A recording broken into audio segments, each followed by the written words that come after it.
हिंदू धर्म में रामायण को बहुत ही पवित्र ग्रंथ माना जाता है।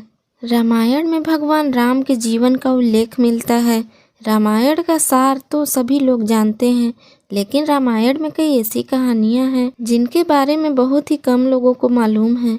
इन्हीं कहानियों में से एक कहानी है राजा दशरथ की पत्नी कैकेयी को वरदान मिलने से जुड़ी। इस वरदान के कारण ही कैकेयी ने प्रभु श्री राम को 14 साल के वनवास पर भेजा था। कैकेयी अपने बेटे भरत से बहुत ज्यादा प्रेम करती थी। उन्हें राम से बहुत सी आशाएं भी थी। फिर यह सवाल उठता है कि आखिर उन्होंने क्यों राम को 14 वर्षों के वनवास पर भेजा। राजा दशरथ के विवाह के पहले कैकेयी महर्षि दुर्वासा की सेवा किया करती थी। कैकेयी की सेवा से प्रसन्न होकर महर्षि दुर्वासा ने कैकेयी को एक हाथ व्रज का बना दिया था और आशीर्वाद दिया था कि भविष्य में भगवान तुम्हारी गोद में खेलेंगे। समय बीतता गया और कैकेयी का विवाह राजा दशरथ के साथ हुआ। कई सालों के बाद स्वर्ग में देवासुर संग्राम प्रारंभ हो गया।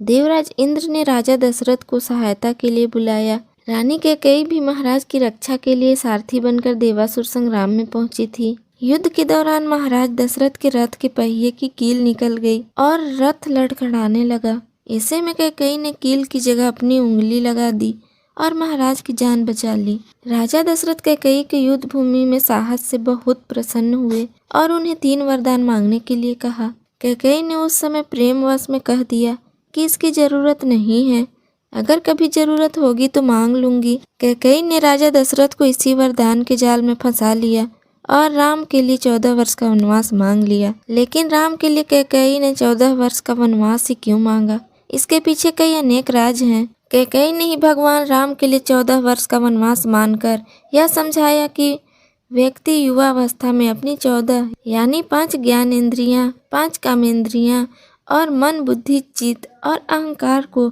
बस में रखेगा, तभी अपने अंदर के घमंड और रावण को मार पाएगा। जिस समय यह घटना अयोध्या में घट रही थी, उस समय रावण की आयु में केवल 14 वर्ष शेष बचे थे। यह बात कैकेयी जानती थी। यह घटना तो अयोध्या में घट रही थी, लेकिन इसकी योजना देवलोक में बंद नहीं थी। कैकेयी को राम पर भरोसा था, लेकिन दशरथ को नहीं, क्योंकि वह राम के साथ पुत्र मोह में बंधे हुए थे। भगवान राम श्री हरि विष्णु के अवतार थे। यह सारी योजना उन्हीं की बनाई हुई थी।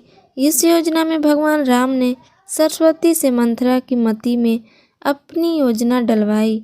मंथरा ने कैकेयी को वही सब सुनाया और समझाया जो सरस्वती करवाना चाहती थी। इसके सूत्रधार स्वयं भगवान श्री हरि विष्णु थे।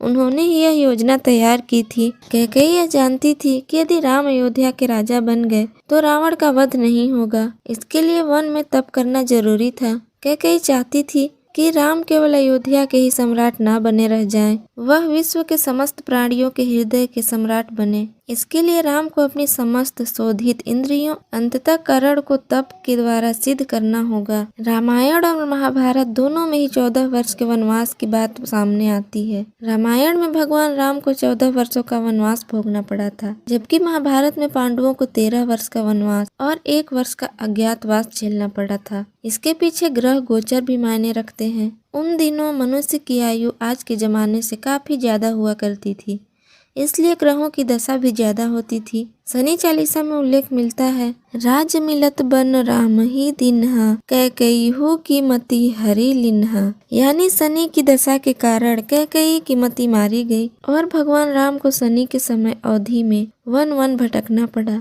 उसी समय रावण पर भी शनि की दशा आई और वह राम के हाथों मारा गया। शनि ने अपनी दशा में एक को कीर्ति दिलाई और दूसरे को मुक्ति।